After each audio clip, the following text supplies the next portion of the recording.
All right, ladies and gentlemen, welcome to the Sex Sells podcast, the podcast where we talk about culture, dating, relationships, and society from a male and female perspective. Today, we are covering a topic that we said we were going to cover in a future podcast a couple of podcasts ago, and that is professional relationships, but specifically manipulative professional relationships. And we're going to draw on some of the parallels that you'd have in a romantic relationship as to what you would experience in a professional relationship, and whether things like manipulation, narcissism, all those buzzwords that are very common in the internet now can still be applied to professional relationships. We're also going to talk about radical honesty, and that is loosely related to professional relationships. Do you be as honest as you possibly can, or do you sugarcoat it? And we're going to get into that at the 3-minute mark. Before we do, we're sponsored by Crush Organics. Do you want to relax? Do you want to chill out? Do you want to let go of some of that anxiety? Get yourself some Crush Organic CBD oil. Crush with a K, crushorganics.com. Use the code Neel, N-E-E-L. It's pretty shocking how many people are big fans of mine and still don't know how to spell my name properly. So N-E-E-L. I know it's a weird spelling, but it's actually a very logical spelling. N-E-I-L is the illogical spelling. Neel doesn't make sense. So anyway, use the code Neel. Get yourself 40% off the huge range of Crush Organic CBD oils and gummies. Love those gummies. Have them every night. Come to a comedy show, comedyuntamed.com. We got shows in Sydney, shows in Melbourne, shows in Geelong, shows in Newcastle. So it's always very nice when after the show, people come up to me and say they're big fans of the Sex Sells podcast. So come along to a comedy show. It's pretty funny how many people also come expecting you to be there, Eliza. Aww, and sort of think, look, she just had a baby. Do you think she's going to fly to Geelong and do a random comedy show? I will. And a lot of people who come to the comedy shows who are fans of this podcast then try to put in it. They think that the comedy show is going to be related, sort of talking about relationships and things. Look, it's not like we avoid that, but it's a comedy show. It's very different to the podcast. It's not like the podcast, but it's just as good. So come along to Comedy Untamed, comedyuntamed.com. We're no longer offering subscriptions. Neel and Jordan, my other podcast, is on indefinite hiatus, but we raised $11,140. So everyone who has been a subscriber, thank you so much. We're going to think about doing some new ones for Sex Sells, and I will keep everyone updated. If you're still being charged for that subscription, send an email to neil.business@outlook.com. Okay, radical honesty, let's go.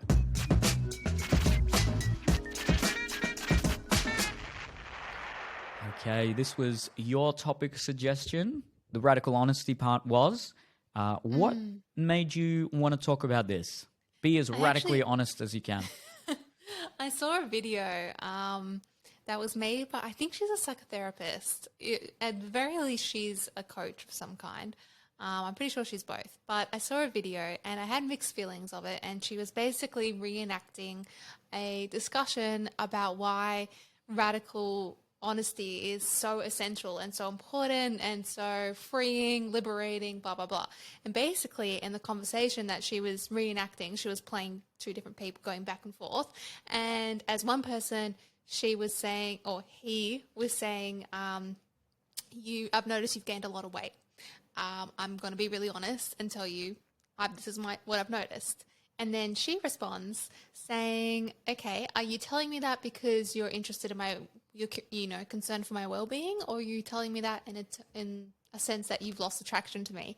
And then he responds saying, I've lost attraction to you. And so initially when hearing that, you kind of like, is that one thing that you genuinely want to hear? Is that what you want to be told up front? I no longer find you attractive. Like I imagined, I obviously gained so much weight during my pregnancy. My body was definitely not attractive after I gave birth. And if Adrian had ever told me, I don't find this attractive at the moment, I'd be shattered. Like I even said to him, lie to me for as long as you can. Tell me I'm the most beautiful thing. Like, do not ever mention, not that he ever would, but I was very, very upfront. But anyway, then she continues the scenario. Can I jump in really quickly? Just maybe I should have said this at the start, but I'm sure you can tell from the phrase radical honesty, but I've just got a nice little description of it here. Radical honesty is a philosophy that advocates for complete transparency and authenticity in communication, even if it means being brutally honest and potentially hurting others' feelings. Okay, go on. Sorry. Should have mentioned that, but yeah. And anyway, so he says that, yeah, actually my attraction is wavering. But then she says, well, this is actually a benefit that you're so radically honest, because now I know that you aren't seeing me for my intelligence, my empathy. You aren't attracted to that. You're attracted to my looks, and I'm aging and blah, blah, blah. And they're going to change over the years. So now I get to make a decision on our relationship based on this. So anyway, that's a summarized version of it. But I was in two camps about this. Like, is this something that is actually, as there is, like you said, like a philosophy about it, and there's a community of people. I've seen a lot of therapists, not a lot, I've seen some therapists, I should say, and even coaches specifically working to be radically honest and teaching people how to do that, and having, you know, a lot of thought camps about why it's essential. But then other people say, actually, radical honesty can really contradict empathy. And what's more important in a relationship or in a professional or romantic, it can be offensive, it can be brutal, it can be unnecessary to share every single thought. But then some therapists, I heard one therapist I wrote down, and he said that when people are, you know, being people pleasing or withholding in their relationships or avoiding conflict and not just saying exactly how they feel in any moment at any given time, that they will forever be repeating the same relationship cycles, and they'll be forever stuck in the same trauma loops that they may have. And he did make a good example of, if you are thinking something along the lines of, you know, oh, he's not into me because he hasn't kissed me in 2 hours or something. What are you actually doing to fact check that? Like, how are you giving yourself a reality check? Because you could just say, I feel anxious and I want to know, are you still into me? Whereas in most, 99% of people may not express our innermost thoughts, anxieties, and fears. And by doing so, we continue ourselves in a loop ongoing of having those. So that's kind of one of the reasons why it's seen as such a positive thing. So one, heal trauma, benefit your relationships, and also for self-discovery, because a lot of it is like, it's almost goes hand in hand with mindfulness. Like the first thing they say is, notice how your body feels. Are you elated? Are you angry? Then notice your surroundings, and then say exactly what it is that you feel. And you'll be surprising not only to other people, but to yourself. But then again, if there's two people in the scenario, if you're being radically honest to someone, and do you want someone to constantly be radically honest to you and say, actually, I don't think you look good in that, or, I don't think this is right. And I have dated someone once who was, I would say, radically honest, and I thought he was abusive because, God, all he did was note every single flaw he thought I had, and then would put it in a nice, pretty bow by saying, I'm just being really honest. And I'm like, God, do you have anything fucking nice to say?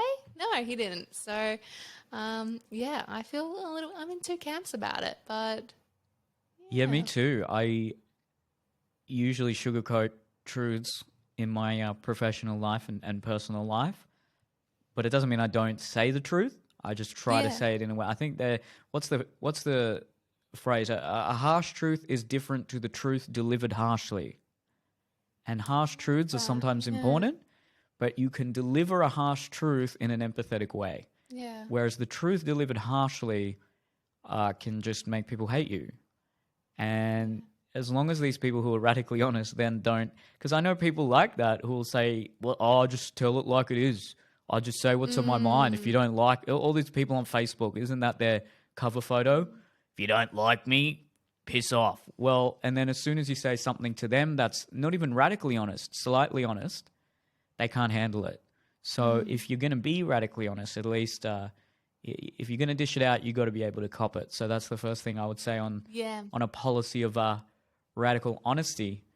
But relating this to a professional opinion, everyone has dealt with bosses and managers that are savage and brutal and dictatorial. But then if you've been on the other side of the coin, if you've been a boss or been in charge of people or been a manager of some sort, you've dealt with employees that are lazy and don't listen and always have narrative that they are being manipulated and they are being taken advantage of. And it's professional relationships, much like any other relationship, seem to always bring about a victim mindset in many ways. Just the other day, I was talking to someone who manages a theater, and she was venting to me about how she had to fire 2 people, and then they've gone and told all the staff that she's manipulative and that she was being too strict and too harsh and being basically an abusive employer. Now, I haven't heard their side of the story. I just heard her side of the story. And I guess coming back to radical honesty, if you're a boss, I know you've managed people in your professional life. And we did do a podcast on this last year. I'm managing people right now as well. And you almost can't be radically honest with creative people. I read a book, How to Manage Creative People, and this was the best book I've ever read. This was so eye-opening, and essentially, in a weird way, it was suggesting to massage creative people's ego and offer them the space to be able to fulfill their vision. And they're not the sort of executing, systematizing types who need to be told, this is what needs to be done, this is how you do it, you're not doing it. You can't be that direct and blunt with creative people. So you kind of have to massage them and maybe talk broadly about how they are finding the situation and whether there's a way to encourage more enthusiasm from them. And now, look, obviously there's a point. If they're just completely not doing something, you got to tell them that, and you got to pull them in line. But I guess this book was more about how to get the best out of creative people. And it didn't talk about radical honesty per se, but it definitely hinted at the fact that radical honesty is definitely not the best policy for a creative person in a creative field. Now, that's a small sliver of that's just a one part of the workforce. I'm sure in other industries, radical honesty would be the best policy. I know from what I've heard, at least on the job side, or generally in male-dominated industries, they are very radically honest. They are quite brutally honest, and some people appreciate that. They just want to be told how it is, and they don't want this sort of namby-pamby tiptoeing around the truth, sugarcoating it. They just want to be told, hey, look, you're not living up to this standard. You're not working to this standard. You need to be better. Pull your head in, or whatever it might be. Whereas for other people, they can get turned off by that. And actually, Esther Perel made a really great point on her Instagram a couple of weeks ago, talking about how we're seeing professional relationships and romantic relationships in different ways, where some people now are talking about things like rate of interest and these sort of corporate terms in their romantic relationship, and what's in it for me, and how can I get the best out of this? Whereas in a not necessarily a corporate, but a professional workspace, we are talking about empathy and emotional intelligence. And definitely in white-collar jobs, I don't know specifically what it would be like in more blue-collar environments. But even then, from my very limited understanding of how those industries have evolved over the last couple of years, there is more of that now. Yeah. And so it's interesting how we're almost expecting a social community in a professional environment when what's best for business is for people to be as productive and borderline robotic as possible. Now, that's obviously not possible because we're dealing with humans here until ChatGPT takes over. But it was a very interesting juxtaposition that she made, how now our romantic relationships are becoming more arguably logical or even transactional.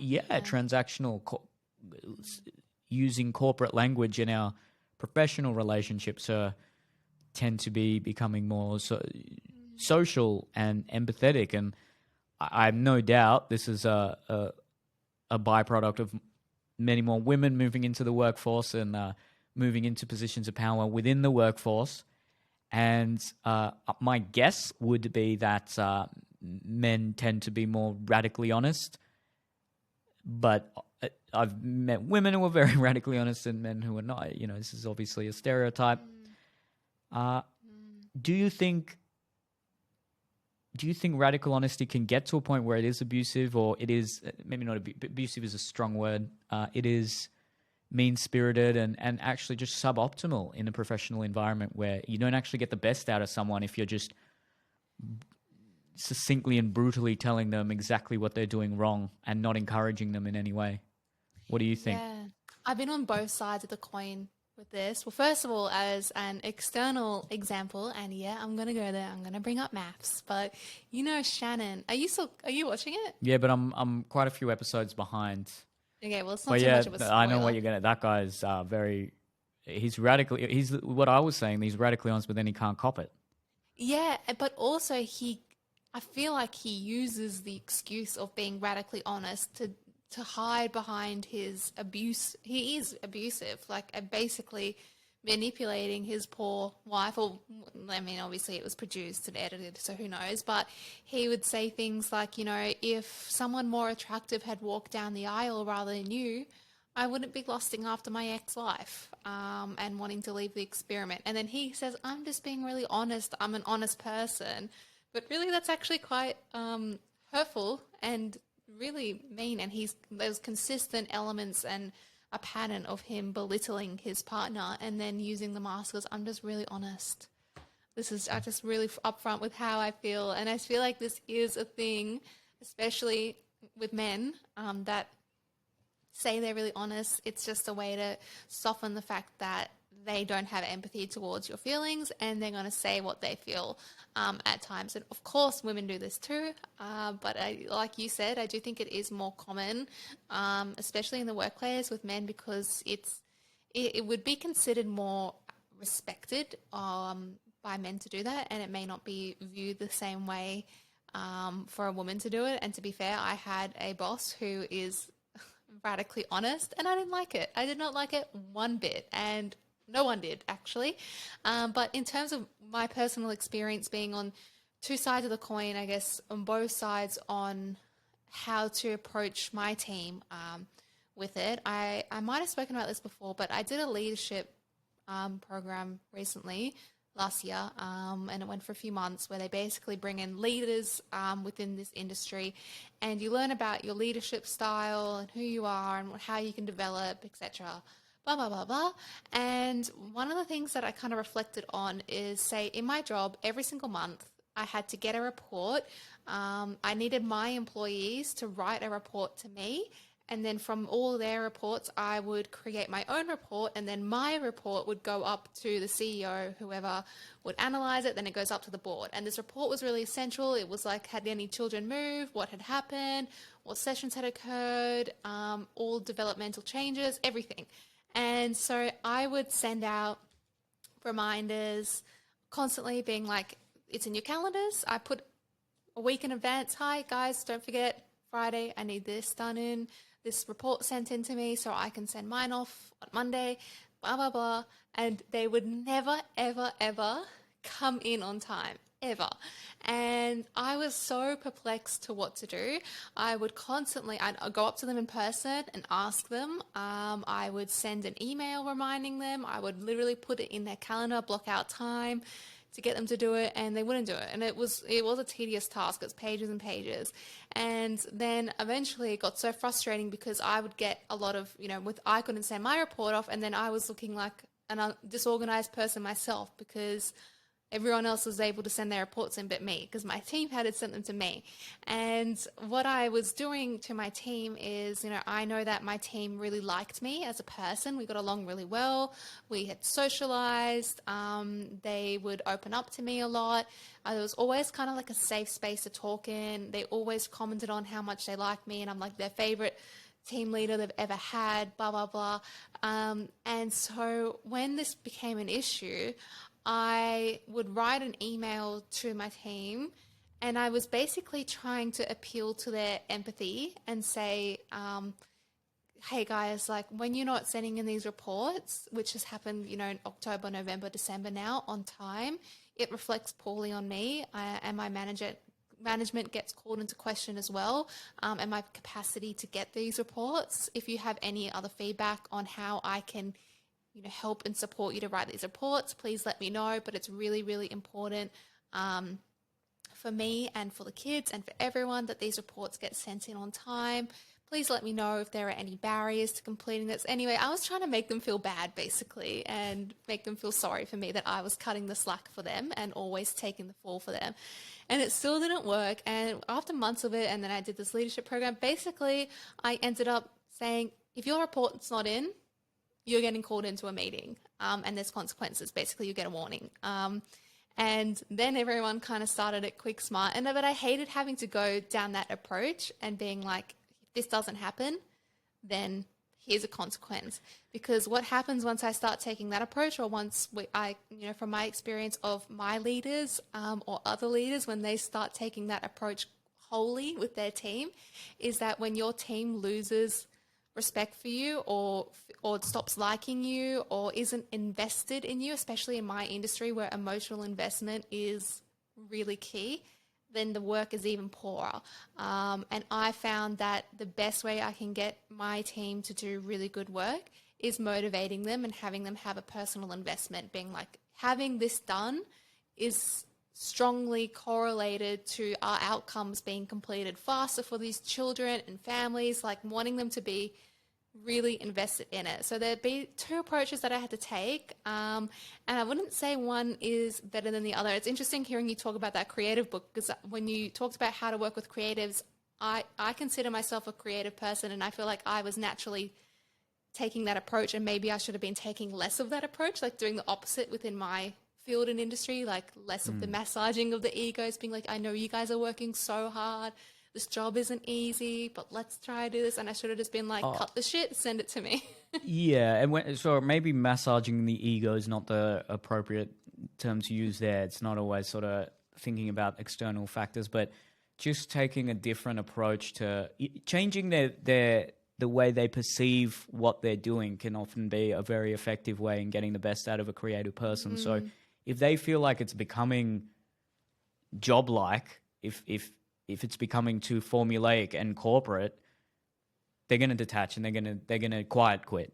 And so you need to, arguably, some would say manipulate their narrative into thinking, which a good organization should be for them anyway, into sort of understanding that they're part of something bigger. And from what I've heard, that's the brilliance of Elon Musk. He gets all these people on board with a vision, and any good CEO gets them on board with a vision, and in many ways brings the best out of people without simply just telling them, oh, this is what you have to do and this is why you do it. They say, this is the company vision, this is the mission of our organization, and you might even be working long hours and getting less pay, but this is why you want to be a part of it, and this is what it can do for you. And the thing with manipulation, I guess, is that good manipulation is in many ways, you don't even realize it. So that person on maths was clearly not a good manipulator, which is a scary thought, right? Because you think, oh, well then what is the manipulation I've been unaware of? Now, the word manipulation, we've done podcasts on this, who knows what that really even means? Is it a sort of lopsided, unfair relationship? I mean, almost every relationship, whether it's professional or romantic, both parties have to think that they're getting a better end of the bargain in some way, shape, or form, which sounds very corporate and it doesn't exactly sound romantic, but if you don't feel like you're getting at least an equal deal or a better deal out of some sort of relationship, then you're not going to want to be in it. And so a good leader isn't just yelling at people, telling them what to do. He or she brings the best out of those people. Having said that, I've also heard stories about an NRL team, the Melbourne Storm, who are unbelievably successful, and they have been for the better part of 2 decades. And the coach, who essentially runs the organization there, is known as quite a hard taskmaster, and he's a disciplinarian, and he is strict, and he runs it like a military camp.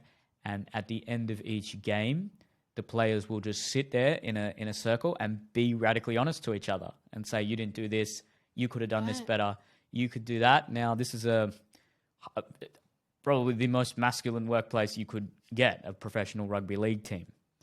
and I wonder if that would be as effective a strategy in a a gender diverse corporate environment. I would doubt it, and I think a good manager can actually mold their management style within reason to the sort of team that they're surrounded by.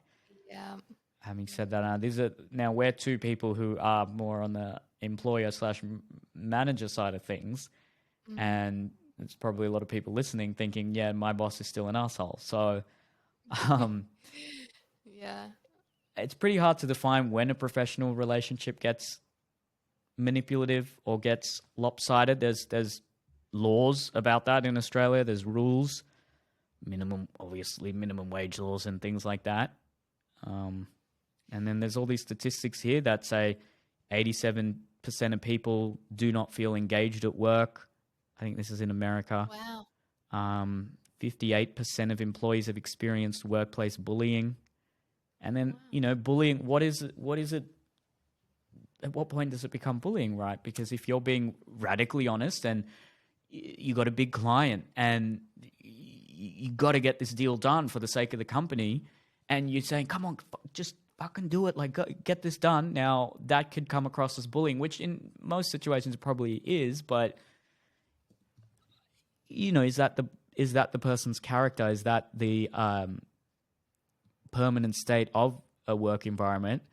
Or is it that a business by its nature has to aim towards certain goals, and it sometimes has to sacrifice the emotional well-being of the employees within reason, because it can't be a slave-like situation, obviously. But there are times when, for the sake of the organization, and because we live in a competitive marketplace, you have to push people and you have to push yourself. And it can be easily construed as manipulative, but it's very subjective, because everyone will tell you they've got an asshole boss, but then every boss will tell you, I've got asshole employees. So who the hell is correct in this situation? I mean, this kind of came about when we were talking about porn, wasn't it? So there were young women who were being, some would say, groomed into doing pornography.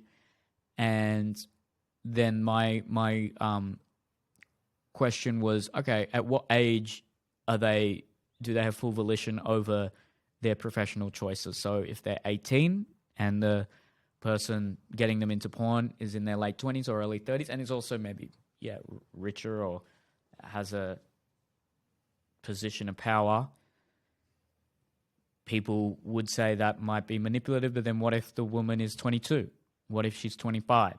At what point does it stop being manipulative and it starts being a bad choice from the person who agreed to a certain contract? Similarly, there's also circumstantial issues where people have no choice but to do a certain job. But then, I mean, at what point does it become a manipulative relationship then if you had no choice but you still did it? Well, if you agreed to certain terms and that's how it ended up, well, what are you supposed to do in that sort of a situation? And I know this is probably a bit awkward. Maybe we should have done radical honesty first and then manipulative professional relationships. But just coming back to radical honesty one more time, it's different for different people in the sense that maybe there's a woman out there for that guy from maths who would actually appreciate that. I know I don't like it when people are too, and this is more in a professional environment, I don't like it when people are just trying to be too nice about what they're about to say. I'd rather someone just be direct and say it. I know in previous romantic relationships, I've had one particular ex-girlfriend who was very direct and abrasive and hurtful, but it allowed me to reflect on things better than in other situations where, say, in the last podcast when you were talking about friend zoning, where some people would sort of massage the truth and say, you're a really nice guy. I'd actually prefer in that situation. It would be hurtful, but I know from my experience, I'd rather someone just say it. Just say, hey, you were too short, or you weren't funny enough, or you said this thing I didn't like, or something like that.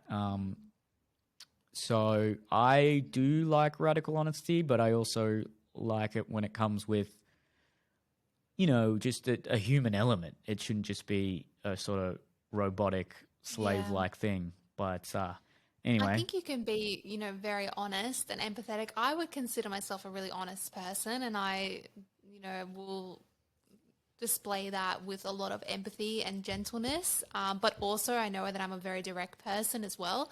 But I guess the point of radical honesty is it is a community as well as a philosophy, and they don't pick and choose when they're going to be radically honest. It's something that you have to truly and wholly live by consistently in order for it to work, because part of it, like I said before, is being honest with your internal dialogue as well, which, and we even said this in our last podcast when we were saying, if you've been friend zoned over and over and over again, and you keep telling yourself, I'm going to get friend zoned, yes, the law of attraction, self-fulfilling prophecy, you probably will get friend zoned again. You're subconsciously going to pick someone that's going to friend zone you again. So start telling yourself, I'm worthy. I won't be getting friend zoned. But then that contradicts wholly with radical honesty, because you are getting friend zoned constantly. So there's all these elements there that make it like, what is it right? Is it wrong? Is it better for you? Is it freeing? Is it not? I don't know. But then I think another point as well is,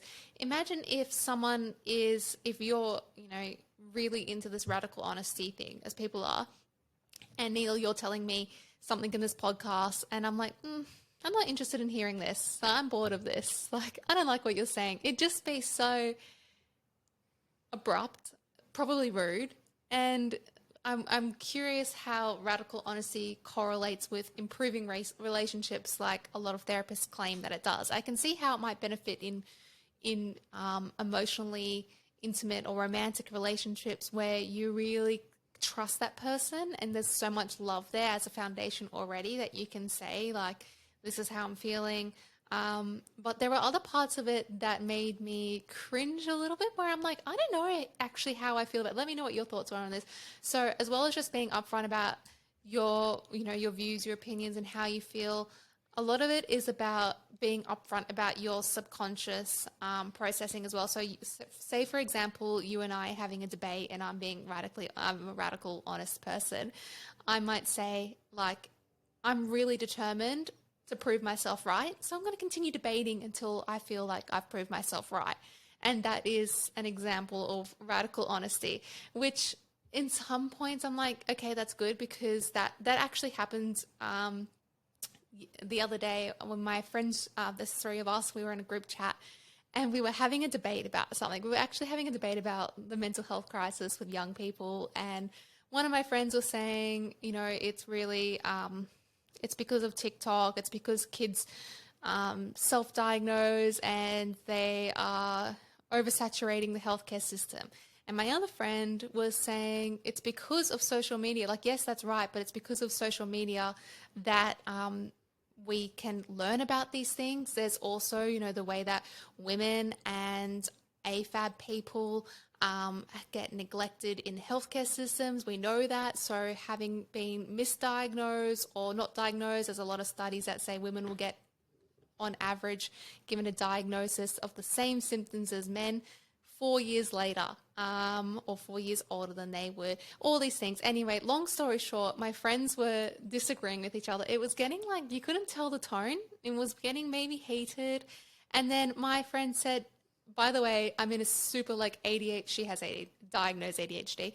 And she said, I'm in serious ADHD mode and I'm really tuned into this conversation. Like, I'm really excited by it and passionate about it. And had she not said that, my other friend was interpreting it as being attacked because this other girl was sending message after message after message after message with essays about it. But she was like, I'm just really excited. So I thought in some ways, actually, this is good to say. She's giving us an insight to her, innermost, her inner thoughts and her brain being like, this is me tuning in, like going full ADHD mode, hyper-focused, and letting us know that. And in that way, it was actually really beneficial, and it was helpful. But can it be steering the conversation elsewhere if you and I were having a debate and you told me, like, by the way, I'm determined to prove myself right regardless of what you say? That might start a whole nother debate where I'm like, you're an asshole. So it's, I don't know. it doesn't necessarily sit right where I'm like, this is a really healthy thing to do. So I don't know. What are your thoughts? Yeah, it just seems like a identity that might be necessary in a world where we have probably sugarcoated a lot of things for Yeah. young people and for society. So I think something like this was probably bound to happen. And I think in other cultures, they are far more radically honest than the West right now, Yeah. especially somewhere like Eastern Europe. They'll just tell you what they think, and they won't filter it. And Yeah. Western culture is generally quite polite and likes to tiptoe around the truth and not offend people. And so I think I think it's just contextual. I don't see how adopting it as a philosophy in a maybe in a therapeutic sense. When I'm not a therapist, obviously, but maybe if there's some studies that show that it's beneficial, maybe if there's someone who's never really been never really had a radically honest person in their life, then it might it might do them some short term harm, but long term good to hear some hard truths about themselves and their condition.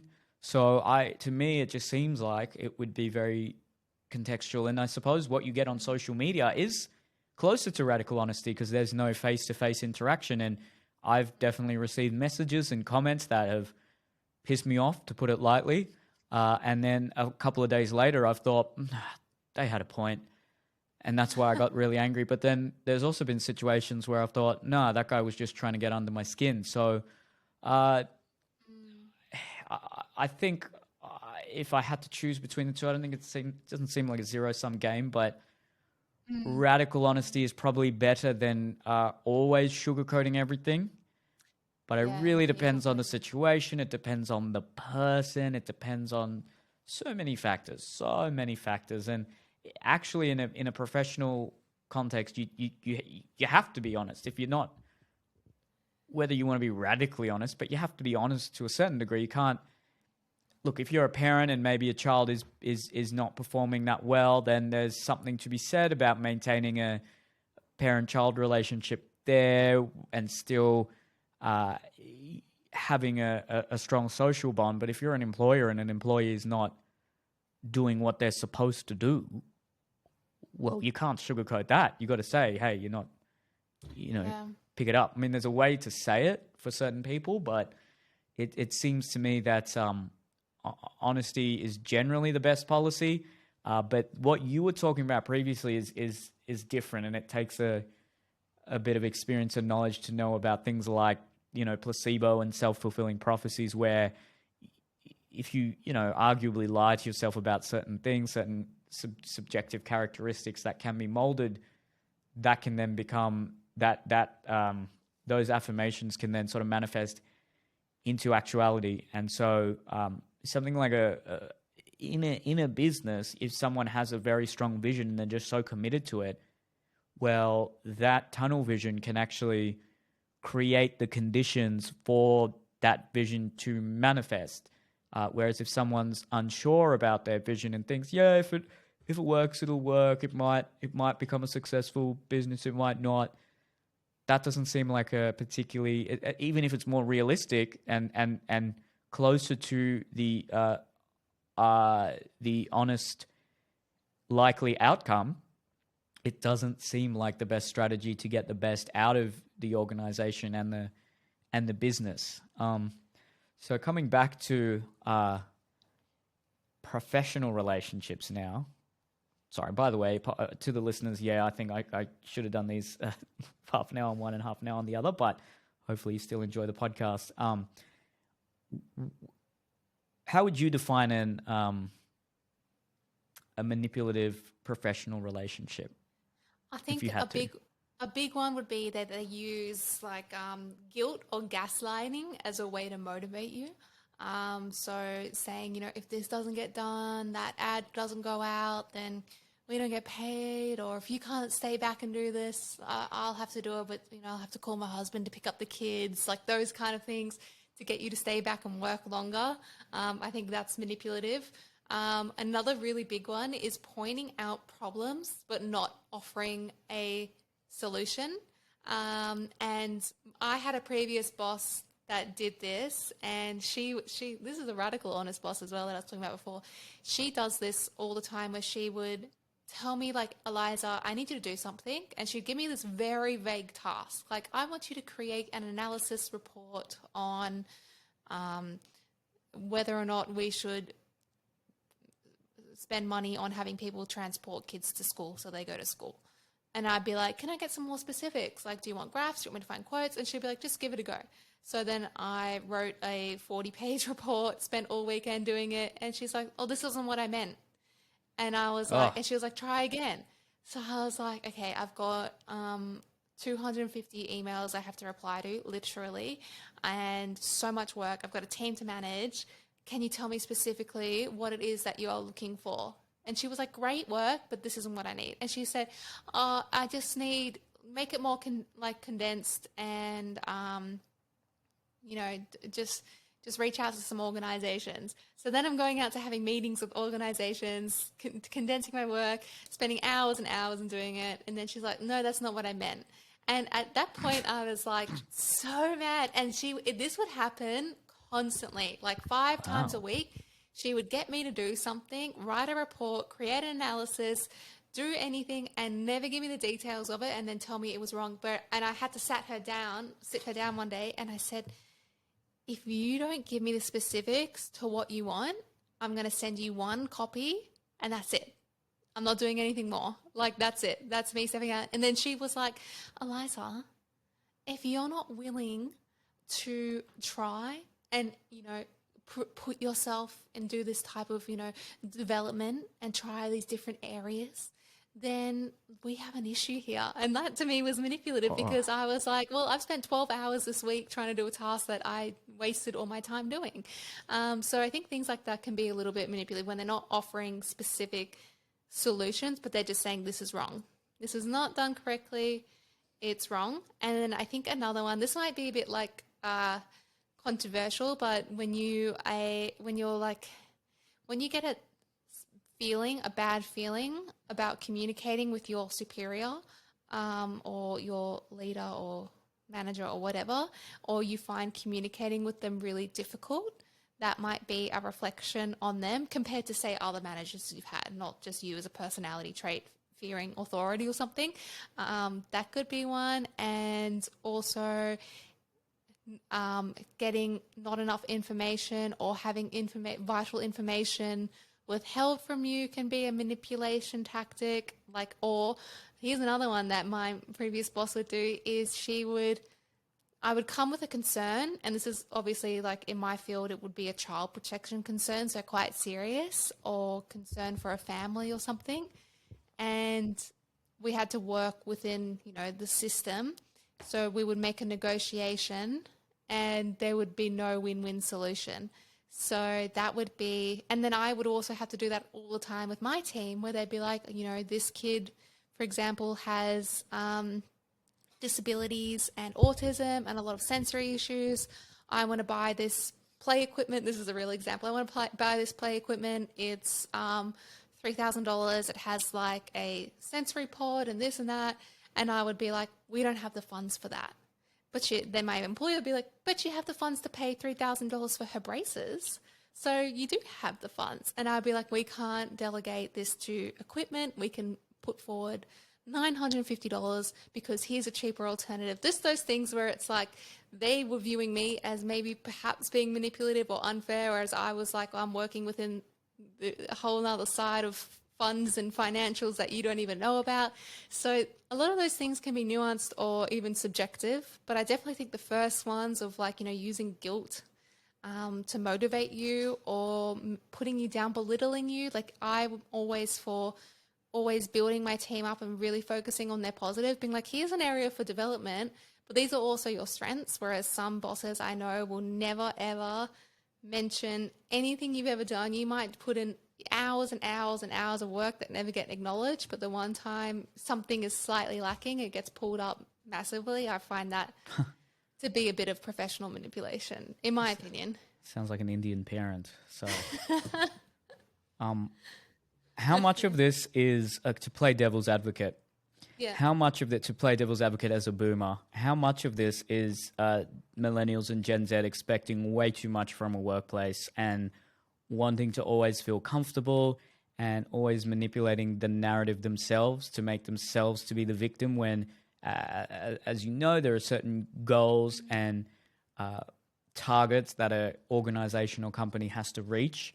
And part of the implicit understanding for everyone in that organization is that you have to do what's reasonably possible to meet those targets and goals. And obviously knowing how some people in other parts of the world experience their professional life, how much of this is the entitlement of the millennial and Gen Z generation moving into the workforce. Yeah, it's really hard. And I've actually definitely seen a difference between the generations in my team. I had women that I hired that were 50, and I had women that I hired that were, my age or younger. And I found that the women that were like in their 50s, it was almost like I had to put boundaries in for them, being like, stop working, go home, turn your phone off on the weekend, stop doing after hour visits with clients. They would be working so hard, whereas my other clients would be like, I'm seeing a chiropractor at 3, so I have to go. And also I feel like, I had to drive from Penrith today, then I had to go to Chatswood. I'm really exhausted and I need to prioritize my self-care, so I can't see my 4:00 appointment anymore. And then I'd be like, this is kind of the job, and, this is a child in need. We need to support. And they'd be like, well, what about me though? I don't have the energy. Like, how am I going to be there for this family if I'm exhausted? And then there's also, of course, people with families, and they're like, I've got to do a kid's pickup, or I've got to be here for this. And I'd be like, oh, shit, but I'd have to pick up on it. But now that I'm a mother, I'm like, I totally get that. So it's, I think there's definitely a difference in, between the generations, and sometimes I would think millennials and younger would take it at times a little bit too far, prioritizing their comfort. But I also think that had these issues not arisen, like I know that I was always, before I was a manager, I was the team spokesman for creating change in the workplace, where anytime there was an issue or we were all being crazy overworked, everyone would come to me and I would be the one to go speak to the bosses and speak up on behalf of the team. And even though they probably eye-rolling, being like, God, they complain so much, shit got changed and things got more streamlined, things became more effective, there were different processes put into place, there were things introduced like rostered days off, like once a month we got a day off, time and lieu, those kind of things. So sometimes there's a lot of benefits. You need a fighter, you need that person in politics who's fighting for the industry or the union. This is also very white collar. Both of our industries are generally, your middle class Sydney, Melbourne, capital city type of industries. So, and look, I don't know a lot about the more blue collar industries. Like I said, it seems like even there, which you'd stereotypically think they're very radically honest and they just tell it like it is and pull people in line. And there's not as many safety regulations. That's certainly changing. There's a lot of OH&S that is continually coming in and probably, I'm assuming, mental health support and things like that. And yeah, it sort of comes down to this greater societal trend of the inner world versus the external world. So we're prioritizing our comfort more so than our duty, for example. And historically, our duty would have been to the employer, to the nation, to the family, to whatever it may have been. And it's not as though we don't have any duties in our lives. Obviously you've got a huge duty to your baby there, but we are moving more towards a world where there's less focus on duty and more focus on, I wouldn't say comfort, but values alike, comfort and egalitarianism and mental, a positive social environment. And I wonder if on a societal level that might feel nice for us in the short term, but if we may bear the costs in the long term. So I guess hypothetically, you have you just duplicate Australia right now. One Australia goes more towards a duty-based thing where, there's less, let's say, right-wing governments tend to win. There's less regulations. Really rich companies can just sort of manipulate their employers by just threatening legal action, as they always do. This is the other thing that we should touch on where, if the CEO and the boss of the company will always definitely have financial power and legal power over any employee that feels wronged. And so that's, in theory, what unions are supposed to stand up for, but then unions also get quite corrupt and things like that. But coming back to this hypothetical, there's one country that goes more towards the duty side of things, and it instills this mantra of, you gotta work for the country. You gotta, even if you are suffering, you keep pushing through and do the best for your family and be as diligent as you possibly can and be as disciplined as you possibly can. And I don't care how you're feeling, how sad you might be. It's just a sort of militaristic, authoritarian style of culture. And then the other Australia goes more towards a self-care, compassionate, egalitarian way of thinking, where there's plenty of there's mental health leave if you want it. There's these open but friendly and positive dialogues, and goes towards a 4-day work week, and it goes towards a just much more compassionate kind of society. I have no doubt that one in the short term would be, country B would be better for everyone. It would feel nicer, it would be comfortable, it would be friendlier.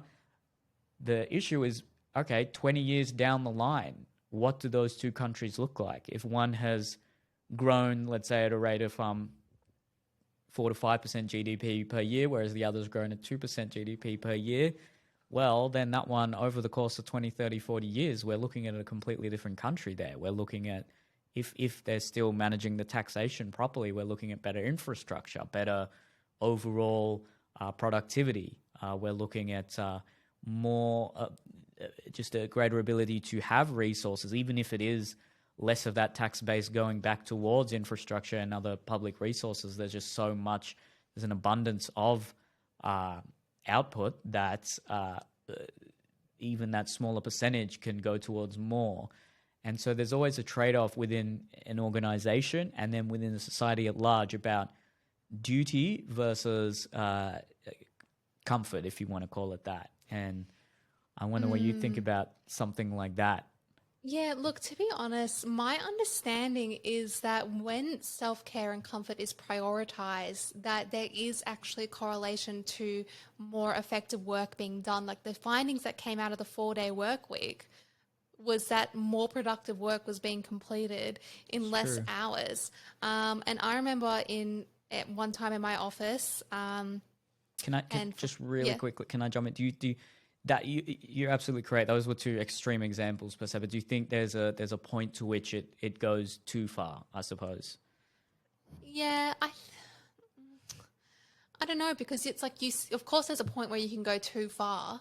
But there is you spend all your time in this workplace, and especially when you work in industries that can be really draining or tough, you want that to be prioritized. Like think about Google, and they have like snooze pods. They have a cafeteria of free food, or some places I know give like $1,500 a year to spend on wellness. People go buy themselves Apple Watches or use it for massages and things like that, which could be boost morale. And morale is everything in your workplace, I think. That's true. Sorry, I just need to jump in really quickly with the Apple example. Those are the workers in America who are working at the top end of Apple, right? And they're able to profit off workers in China getting none of those benefits. Okay, yeah, true. Maybe $2 a day. So I suppose they're able to. Do you think it's a luxury to be able to think about comfort and how it even relates to productivity? So long as there's an underclass in this like global, this is like the most left-wing thing I've ever said. This is like global capitalist environment where you're just extracting as much profit as you can from that underclass.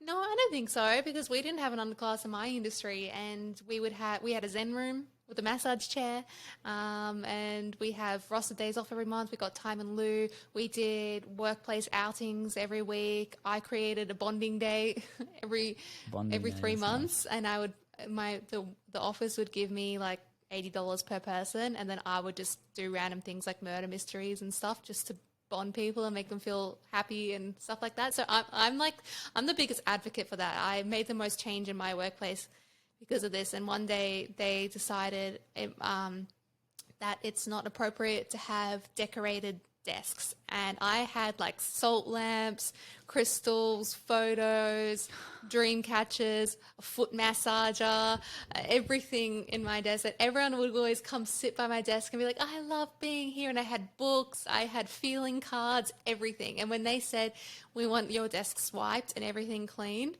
the petty millennial in me created a 12-page report with research that literally goes to show that people that can personalize their desks work more effectively.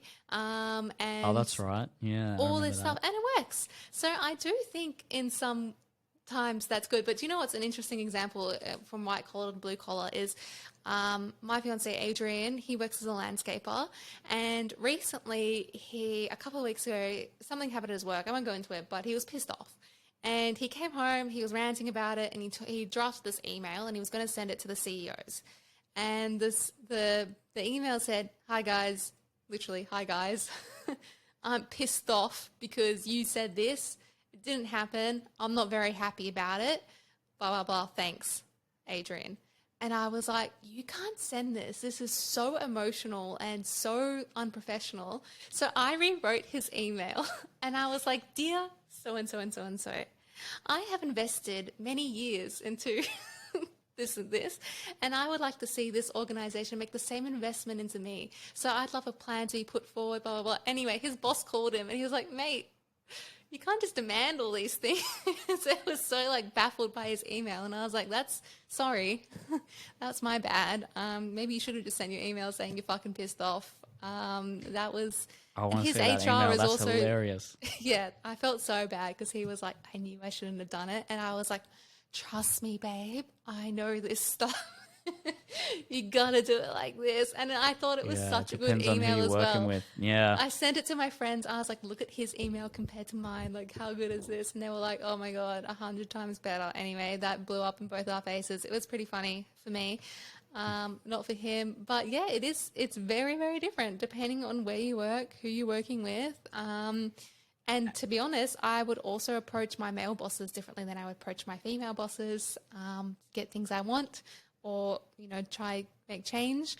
I would never approach when I had a male CEO, I didn't go to him saying like, "It's really important that we prioritize the self-care. The team's really struggling, blah, blah, blah." I went to him and I said, "If you want better results and you want more productivity in the team, here's exactly how it can be done. This step equals this," blah, blah, blah. Whereas in my female bosses, I could be like, "Look, everyone's feeling really drained and we need to do something." So you got to kind of pick and choose and do different things, which is interesting. And a strategy that could be effective for certain people could be perceived as manipulative or oppressive to others. So Yeah. for some men in particular, just telling it to their face, being radically honest, being extremely disciplined and rough, and just that sort of a person towards them can be effective. That can be what Yeah. And kicks respected. them up the butt and, Yeah. and pushes them in line. Whereas if you do that to another person, maybe a woman, then HR will that be is going to called. feel, that's going to Yeah. feel very manipulative and aggressive. And so, like what I always say about these buzzwords, manipulation and toxic and narcissistic and gaslighting, they can be interpreted any which way. Like coming back to maths, oh, we got to do it. Harrison was like, "You're gaslighting me," and then Bronte's Oh, like, "No, you're gaslighting me." And I that was think so most of the people frustrating. would be on her side there, but Yeah. there are definitely situations where some person can feel like they're being the gaslighted when they're actually doing the gaslighting, and Yeah. you just I go into professional relationships thinking, okay, in times of stress and when in my industry tickets are low and the morale is low and all that sort of stuff, everyone is going to feel like they're doing the lion's share of the work. Everyone always feels like I'm doing much more than I should. Yeah. I do this and I don't get paid enough. Everyone thinks that. And so you have to already go in with that as the base level. No one's thinking, oh yeah, I just cruise through and I don't do enough. Everyone has a narrative of, at least I do the work that's required of me, or I do more than what's required of me. So when you know that, you sort of then have to, well, maybe it does come back to massaging egos and trying to instill into other people that same mentality that everyone thinks that they're doing the most. So you've got to be aware that your ego might be telling you that you're doing so much and that you're overworked because you're working so hard, when it might be that you're just doing what's required of you. It might be that you're doing what is, you might even be doing less than what's required. Yeah. So it's kind of like car crashes, isn't it? Every time I've heard someone who's gotten in a car crash, they'd be like, oh, this car just came out of nowhere. I've never heard someone say, yeah, it was my fault and I didn't do this. It's always, or at best, it's okay, I did do this, but there's never radical accountability in the car crash industry, is there? It's always, well, this guy came out of nowhere. Okay, no car comes out of nowhere. So someone is at fault in that situation, and it's often, someone's more at fault, but the other person was also not really focusing, and it's probably a similar situation in most relationships where people have a mentality of, oh, I'm being manipulated, or this is a toxic environment. Well, it could be that the boss is 80%, it's causing 80% of the toxicity, and then 20% of what they say to you in a radically honest way could be true. Or it could be 80-20 the other way. It's very rarely 100-0 in those situations. Yeah, it's so hard how subjective it is. A good example, like I get really frustrated when I see people say, like their boyfriend told them, hey, it hurts my feelings when you say this. And then she'll be like, you're being really manipulative, trying to pressure me to not express myself, or like something like that. And it's just, they genuinely believe this is controlling behavior because he's asked me to refrain from doing or saying ABC, or she has asked me. Like, it's just like, it is completely subjective, and some people will always instinctively put themselves as a victim position because it's an easier reality to accept and it's an easier narrative to say, especially with cars. Yeah, you're right. No one admits their fault except for me. I have openly admitted that I caused 2 crashes. 2? One to a Tesla and one to a Porsche. Oh, both Eliza, of which they let me off. Didn't even get my details, except my car got fucked up both times. But and for stupid reasons.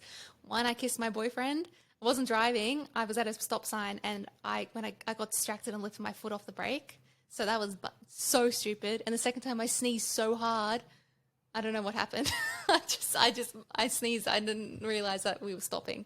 And I went up the back of a Tesla.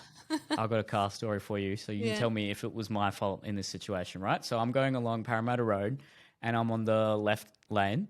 And so everyone's doing about 60. And there's this truck that has sort of edged out of a petrol station so that they're in the lane. And then all these other people are kind of going around them. And I didn't see that truck till the car in front of me had gone around it. And I was doing 60 and I'm like, oh, I could brake. I'll just go around it. And as I'm going around it, I go into the other lane a little bit. And there's another, I didn't check my side mirror there. And there's another truck, and it actually wasn't an accident, but it was a near miss, and I'm lucky, actually. And this one, the truck had to swerve a little bit around me, and then it parked in front of me, and the biggest and scariest looking man I've ever seen in my life gets out and starts mouthing off at me, you fucking this, fuck that, fucking dog, fuck. And I thought, okay, I should have probably just braked really hard in front of that truck that was edging out into the left lane. But at the same time, that truck, I don't know what the laws are for trucks, but you can't be halfway out onto a It's highway. that guy's fault. That pisses me off so much when people try to edge in. It Ah, puts everyone at danger. exactly. Just wait till the coast is clear. That's shit in all ways. Yeah, but Yeah. that was a lucky miss. And then there was one where that Wait, one was Did there you was get out another. of your car, or did you when he was yelling at you? God Or no, this guy was a monster. He was did you huge. respond, or did you put the windows up and just not make eye contact? Be No, I honest. just kept driving. I'm not going to talk to this guy. He's insane. Yeah. So yeah, I'm not going to talk. He did that kind of road rage. I'm not dealing with that. And luckily, no one scraped anyone or no one hit anything, so I didn't have Yeah. to do anything. But Yeah. ooh, that could have been bad. Yeah. So, and then there was one where I actually did. Okay, I'll take accountability for this one. I had to merge 3 lanes on a highway, and then the highway's all curved, and then I merged the first 2 or 3, and then I looked behind me and I checked my blind spot for those 3, and then the last lane I didn't, and there was a car there, and luckily I don't merge that abruptly, so I just sort of scraped me a bit, but Oof. yeah, no, well, be safe on the road, kids. Yeah. So that one was my fault, and I'll cop that one. Sorry, so that's that my one- dog shaking under the table. That's all good. The car still did come out of nowhere, though. It came out of nowhere. Literally. Yeah. Came out Yeah. thin air. Look at your blind spots. Don't Yeah. kiss your boyfriends whilst in the car. Yeah. Do all that. Any final words on radical honesty and manipulative professional?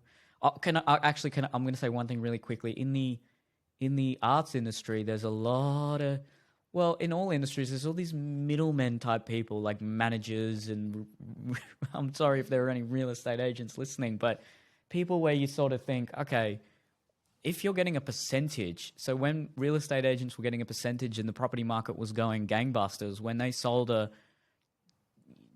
$3, $4, $5, $6 million property in the Gold Coast, and they're getting some of them get, I think, some of the percentages were quite high. They're becoming millionaires.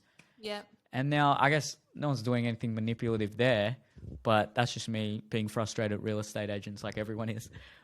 Everyone in the construction industry, all right? Strata, don't get me started on these dogs, okay? Yeah. But in entertainment, so many managers will just... In fact, I was talking to my friend Alex today, and one of the big management companies in Australia, they charge they take 35% of your ticket sales just so you can be a part of their management, and you hardly get Wow. anything out of it, right? And That's so sad. there's these kind of... And look, if you got to read contracts and things like that, but you look at even Kanye, who just cannot get out of this victim mindset, who thinks, oh, these Jews have manipulated me in the music industry. Bro, read the contract, and you're also a billionaire.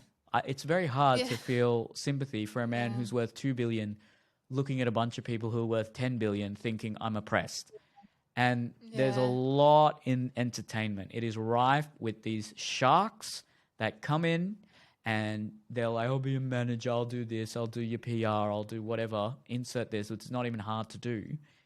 And okay, whether it's manipulative, that's subjective, but they smooze you. They're very charismatic. And like with any salesman, they're these Wolf of Wall Street types that just kind of make you feel like you're, oh, I gotta take this deal. And look, a lot of business is like that, let's be honest. But some people just blatantly lie and then not even fulfill their contract. And then you think, well, it's maybe $5 to $10,000 and the legal costs are going to be more than that, and so what's the point of even doing that? And they just get away with it, and it's horrible. And this is why institutions like Fair Work Australia and these sorts of things are they're good for business. You can make a right wing argument for the need for these organizations to exist, and that's the best way to that is one where the government should do as much as it can to reasonably regulate predatory professional behavior, but there is a limit to that where there can be so many checks and balances that the business can't operate properly. It kind of like comes straight back to what you were mentioned before and what we talked about on the previous podcast. It's like the grooming thing, and young women going into porn or whatever at 19. but they were willingly doing it and they signed contracts and blah, blah, blah. It's kind of the same thing. And it's like, what's right? What's wrong? You're being manipulative. You're being trafficked, which, by the way, I'm not minimizing serious issues. And it does obviously occur. But it's so like there's so many factors to it. Like, well, was this person vulnerable and were they abused? Or were they educated and interested in getting the porn industry and change their mind later on? Or was this person wanting to get a car and the car salesman gave them the pitch they wanted? Or did the car salesman convince them strongly to get another car they didn't end up even wanting? It's such a complex, I guess, scenario. But yeah, I don't know. I guess there's going to be manipulation is needed and sometimes as well. Like it's anything, I guess, could be considered manipulative. Being nice and empathetic and prioritizing self-care could be seen manipulative in some ways as well as doing the opposite. So it's adaptive because we're very social creatures, and the person who could, the person who had the best attributes in order to lead the tribe and coalesce people around their vision, whatever that might have looked like in pre-language days, that person likely had some of what we would call dark tetrad traits, because they could make everyone feel like someone is that everyone else is getting a better deal out of this social intercourse or this social situation, when really they know they're getting the best deal. And so it's adaptive, and that's why probably a lot of men have these kind of traits about them, and maybe why, like what we were talking about on the last podcast, maybe why some women still find it attractive on a subconscious level. Yeah. So you can never avoid these Humans sorts are of... so complex. We're totally driven and towards or against our moral compass. Like can I ask you a completely unrelated question? Speaking of like ethics and things like that, I'm curious what you would say. All right. Okay, so if you had to I'll just wrap this up with this. If you had to choose between, this is dark, by the way, either Andrea in one room or 20 randoms in another room. Or we can make it 10, so it's a bit less extreme. 10 strangers in one room. And one of the rooms has to get bombed. 10. Which one do you choose? The 10 strangers. Okay, but the 10 strangers are children. What do you choose now? Oh, Jesus.